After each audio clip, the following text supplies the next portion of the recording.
Welcome to St. Dunsmore Lynchburg's Homily Podcast. We join Msgr Michael McCarron as he brings his insight and application to the readings for the Ascension of the Lord.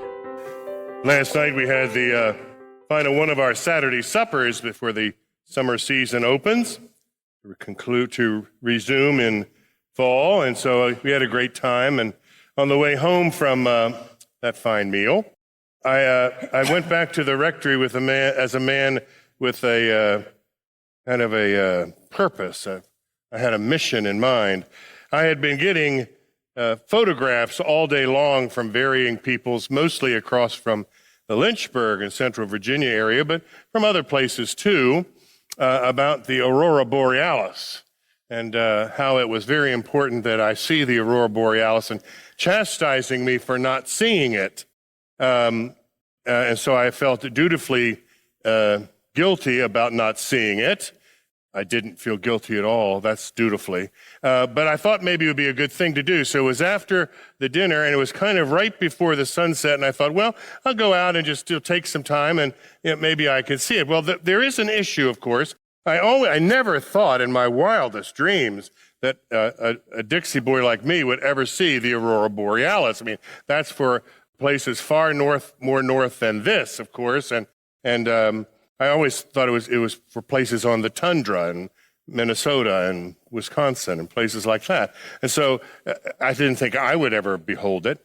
But I dutifully went out and stood in the yard, and I realized that, like, Montana is big sky country, but Virginia is little sky country.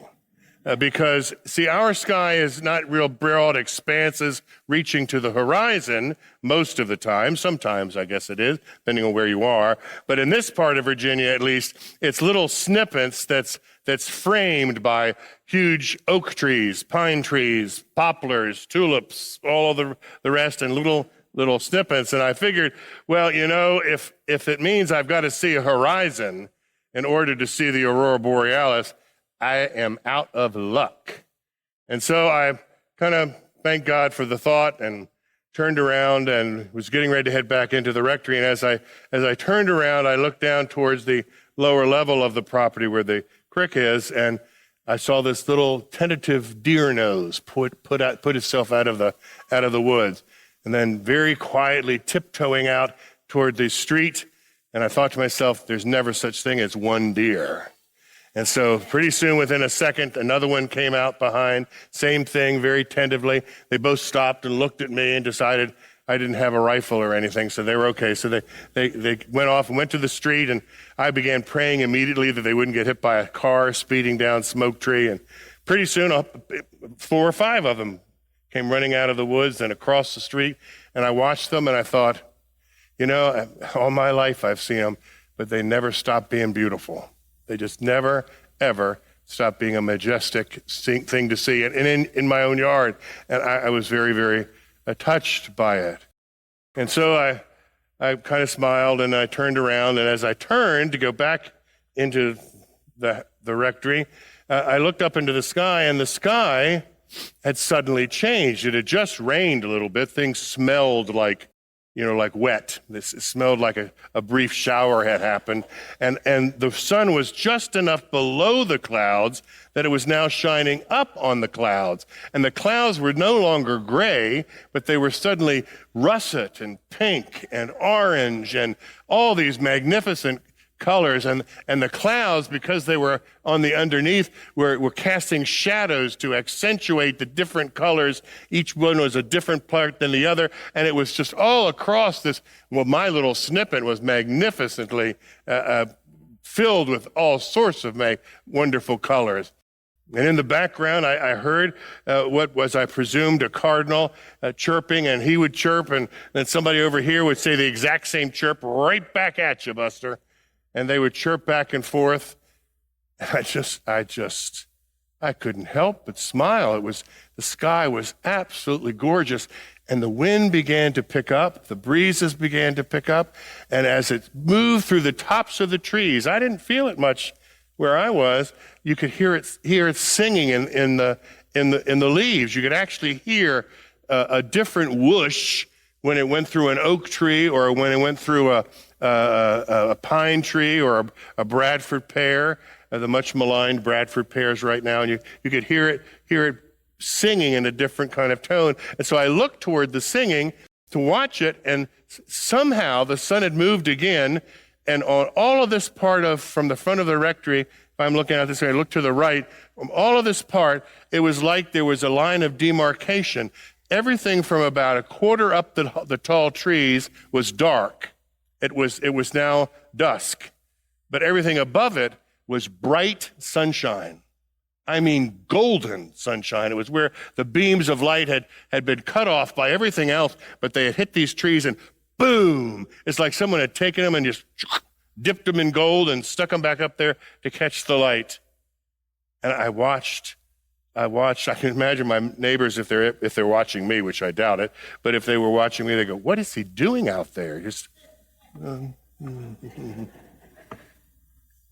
I thought to myself as I climbed in and opened the door and saw the dog on his back, so ready to meet me and so excited to see me. And I thought, there really are some things a lot more beautiful than the aurora borealis. It's a funny thing, isn't it? That it took the aurora borealis for me to go out and stop and see what would have been there whether I was there or not. It took the aurora borealis for me to go out and take a pause in a day that was very definitely a busy day, but a beautiful day, and see the magnificent, extravagant beauty with which God, the Creator, has marked the whole world. There's nothing unusual about anything I saw. Those deer crossed that path a lot. They've made a path in my lawn. Those trees turn yellow any sunset that hits them. But it took the aurora borealis for me to stop, to see them, even though I didn't see the aurora borealis. Welcome to Ascension. The church has this as a major feast, not so that we'll all see the ascension. Well, I hope we do. I hope we're going to see what happens here today, and by the time we leave here, we'll be more filled with the joy of that event. Maybe, unlike me and the aurora, we really will see it, but we don't really see it. But maybe we have feast days like today so that we'll see everything else because of it. You see, the aurora borealis was telling me about beauty in the world. And the ascension it's making an incredible statement, eh? It's unbelievable what we're being told in this gospel. Go forth and proclaim the gospel to notice what he says, every creature. It doesn't say to everybody, to every person, to every nation, to every creature. Hey, deer, do you know the Lord is risen?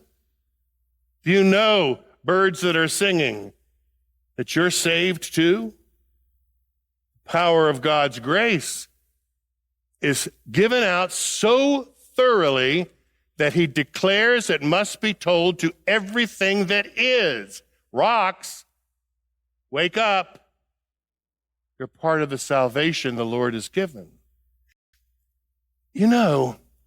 Real miracles, the ones that are most important to God, wouldn't you think if they were the most important, the most life-changing, and the most potent and powerful, wouldn't you think he'd do those more often than the other ones? Because he loves us. Because they're so important, wouldn't you think he'd replicate them over and over and over and over again? And because he replicates them over and over and over and over again, wouldn't you think we'd be tempted to take them, as ordinary? Maybe not so miraculous after all. That happens every day. Every day there's a sunrise. What's the big deal? Every day I get up, my heart's still beating. So what? We need days like feast days, Mother's Day. Mothers are loved every day, I hope. But we need one day to remind us to make sure we do on the other days, not just today. Today, Jesus Christ rises from the dead, He demonstrates his real corporeal human presence to all of those he had gathered around him. He wants to prepare them for what's coming. Over the last 2 Sundays, we have heard him saying that we have to remain in him, and that if we do, he will remain in us. We've heard him say that anything we ask the Father in his name, he will give. We've heard him say that he sees everything the Father does and receives everything the Father gives and returns it back to him perfectly. And that in him, we can do the same. Now, he rises. His body is restored and resurrected. That would be enough for us. But for the God become human, there's more. Do you see what he does today? He brings this humanness into the Trinity, into the Godhead, so that when the Father looks at the Son as he has from all eternity and he beholds the only begotten, he sees a human face. That when the Son mediates on our behalf and begs in his heart of hearts for our salvation and forgiveness, he sees the face of the one for whom he's mediating in his Son. That when he talks about his body, Jesus is referring to you and to me. That when we say you shouldn't be absent from the body, we're not saying don't be absent from the building, but don't be absent from the Christ who's putting his very self together at every single Eucharist, pulling us through our baptism and through our life into him, his very self. You see, we need an Ascension Day to remind us that all throughout our lives, we are being, as it says in the first reading, we are being given power because the Spirit has come upon us. Power to do what? This is the awesome thing. I mean, I can never stop saying how awesome. I can never stop talking about it. We believe Jesus is the truth, right? Well, that doesn't mean he's an idea. Doesn't mean he's a concept or a doctrine. It means that he is the true and right relationship with the Father as a human being. That God becomes human and shows us in his very self how human beings are to relate to the Father. And today, he brings that demonstration to completion. How do we relate to the Father? We have been given the power to have a relationship with the Father of glory the same way the Son has a relationship with him. Our relationship, yours and mine, sitting here in these chairs on this beautiful May day, we have a relationship with the Father like the Son's. And what we do is giving us power to make sure that lasts forever. So, when I love my spouse, when I make love to my spouse, and in physical and emotional and caring love, I give everything I am over to him or to her, I am acting in image of the Trinity. And when life comes forth from that glorious union, I am acting in the light of the Trinity. And when as a member of a family, I listen to my Father and I listen to him with love, I am acting like the Son. And when I give myself over to my sisters and brothers because I love them and allow them, pesky though they are, to know I love them and I protect them and lead them by my example, well, I'm acting like the Holy Spirit's goodness.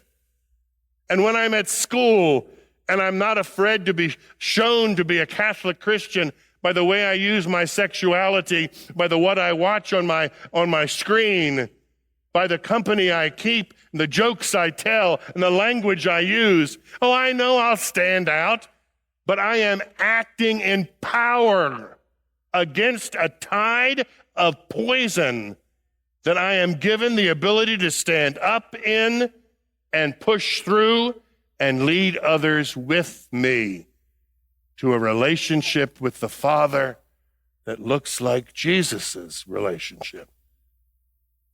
We need Ascension, because we'll forget that every time we tell the truth, even though a lie will get us out of trouble, we're seeing something very beautiful. We need to be aware of the little moments we kiss her on the cheek or tell him he's the best looking thing in the world, and know that it means more to a heart than a million dozen roses on a given day. We need the big occasions to remind us that in the little unseen ones, we are growing more and more eternal. In fact, because you're here, let me say it again, because you are here. One more time, because you are here. Your very presence, the prayer of your feet to be here, at whatever age you are, has made you more eternal now than when you walked through that door. And it won't stop. Because this Holy Trinity, who is a communion of relationships, has determined that it is not enough for us to be in them, but rather we should be fed by him. And in the Eucharist we receive today, we will actually partake of the one in whom we find the relationship of right truth to the Father. And every Sunday in Holy Communion, we get the strength to live in a way that shines far more beautiful than the aurora borealis could ever hope to shine. May Jesus be praised forever. Thank you for tuning in to the St. Thomas More Lynchburg's Homily Podcast. For the daily reading and to learn more about the community of St. Thomas More, please visit our website at www.stmva.org. If you were blessed by our podcast today, please give it a like, a kind review, and share it with a friend. God bless.